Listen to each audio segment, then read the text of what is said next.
La peste negra, peste bubónica o sencillamente la muerte negra fue una de las peores pandemias, si no la peor de todas, que le ha tocado vivir a la humanidad. Sin embargo, este periodo condensa una serie de acontecimientos históricos sumamente cargados de datos relevantes, curiosidades y mitos. Es así que el día de hoy en Misteriosos presentamos un compilado de 5 datos interesantes sobre la peste negra. Quédate hasta el final, pues el último dato podría cambiar la historia de esta enfermedad por completo. Número 1. El origen de la palabra cuarentena. Pues bien, todos sabemos lo que es una cuarentena. Es cuando no debes ni salir a la esquina para que no te contagies o no contagies tú de alguna enfermedad. Pero las cuarentenas no duran 40 días exactamente. Pueden ser de una semana o de 2 meses o hasta quién sabe. Entonces, ¿por qué se llaman así? ¿Acaso está empleado mal etimológicamente este término? Bueno, tranquilo, que la solución es muy sencilla y muy lógica. Pues sí, la cuarentena originalmente duraba 40 días, o al menos la primera registrada. Y es así que proviene de la palabra italiana quaranta giorni, o quadraginta en latín, que significa 4 veces 10. Y sí, proviene del italiano porque allí empezó la primera cuarentena que se puede considerar cuarentena, o al menos una de las más importantes en la historia, pues hay registros en la Biblia que mencionan formas de aislamiento de los enfermos para prevenir la propagación de plagas como la lepra. Y luego estas medidas evolucionaron y así se desarrollaron medidas que apartaban a los infectados de la sociedad en general en las grandes ciudades. Pero esto es material para otro video de Misteriosos. A lo que íbamos.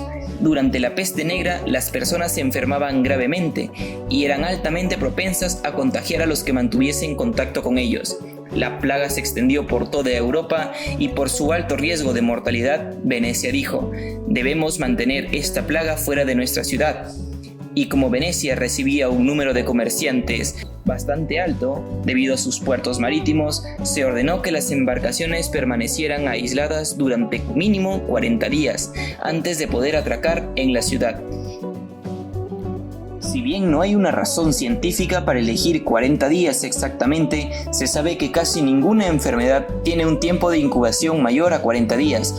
Es decir, que si tenías la peste negra, en 40 días era seguro que te morías o te recuperabas, o al menos mostrabas síntomas de estar enfermo, lo que te prohibiría el acceso completo a la ciudad.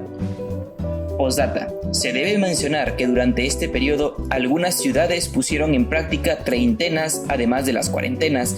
Sin embargo, el término cuarentena proliferó en mayor medida. Número 2. La quema masiva de gatos.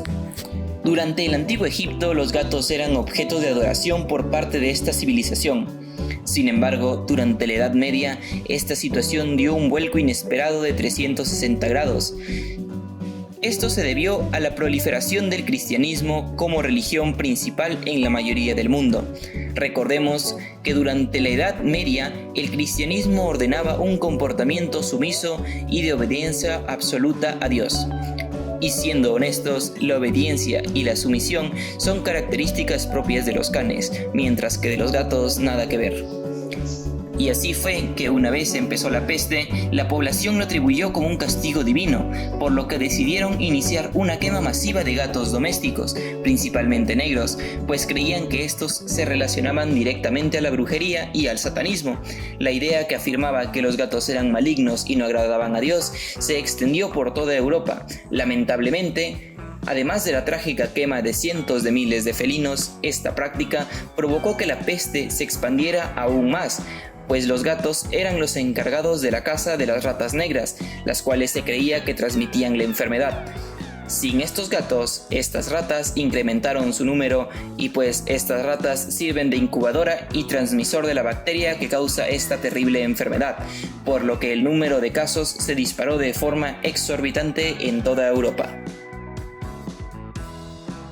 Número 3. Los doctores de la peste y su icónica máscara.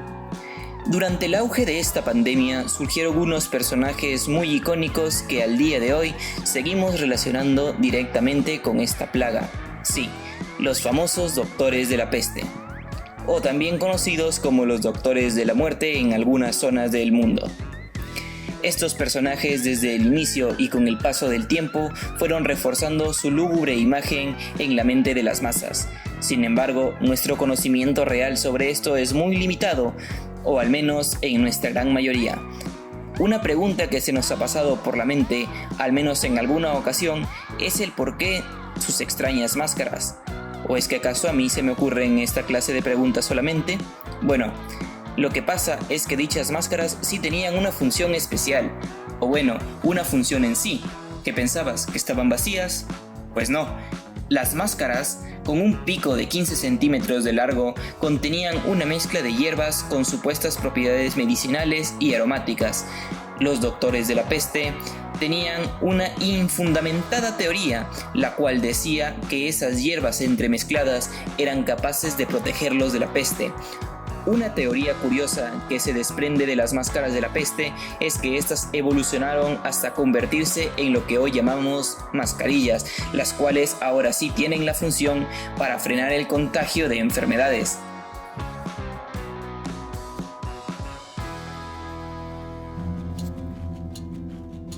Número 4. Los bastones de la peste. ¿Recuerdas que te mencioné que los doctores de la peste eran personajes reconocidos mundialmente? Pues bien, ahora quiero que trates de recordar toda su vestimenta. Quiero que imagines a uno de ellos e identifiques todas las cosas relevantes que llevaban consigo. Vamos, tienes 10 segundos.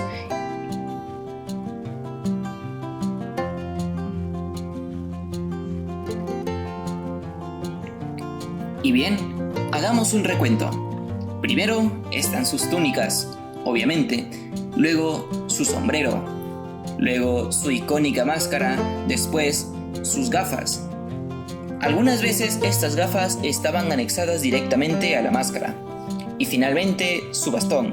Sí, un bastón. Claro, que muy probablemente eres parte de ese 97.654% que no tenía ni idea de esto, según la Real Organización de Encuestas Verídicas y No Inventadas para validar los datos del video realizado en el 2017 en Uganda. O claro, también pudiste olvidarlo. Bueno, de vuelta con lo que íbamos. ¿Sabes qué función tenían estos bastones? Bueno, en sí contaban con dos funciones. La primera era la de tener contacto directo con los infectados. Debido a que esta enfermedad era sumamente contagiosa, los bastones eran empleados por los doctores para empujar los cuerpos inertes de los infectados, empujar a los infectados vivos para apartarlos o para defenderse, siendo que era una forma de mantener su distancia y salvaguardar su salud, en cierto modo. Sin embargo, la población le atribuyó otro sentido a estos instrumentos. La gente de la época solía pensar que la peste era un castigo divino por sus pecados y que la enfermedad era su manera de expiarlos. Entonces, era recurrente que los infectados pidiesen a los doctores de la peste que les castigasen golpeándolos con los bastones, puesto que así pensaban que se acercarían más rápido al perdón de Dios mostrando su arrepentimiento. Número 5. Quizás las ratas no son tan culpables. Si algo recordamos sobre esta pandemia es que alguna vez un maestro o algún entendido en historia nos habría explicado que las ratas negras fueron las culpables de que este virus se expandiera de forma tan rápida y masiva, puesto que sus pulgas saltaban a los humanos y transmitían el virus. Sin embargo, una nota publicada por la revista semanal de la Academia de Ciencias de los Estados Unidos y una nota de prensa de la BBC publicada durante el 2015 dieron a conocer un estudio en el cual se dice que no es muy probable que se tratase de las ratas, sino se le adjudicaba la mayor culpa a otro roedor. La Universidad de Oslo, en Noruega, es la responsable de desarrollar este estudio y su autor principal, Niels Stedset, declaró que este hecho obligaría a reescribir la historia de comprobarse. El estudio culpa a unos roedores conocidos como gerbilino o gerbillo. Pero, ¿cómo? Pues bien, la pandemia duró 400 años entre brotes y brotes. Entonces, los investigadores de la Universidad de Oslo empezaron a analizar el clima durante esos años. ¿Te preguntas cómo?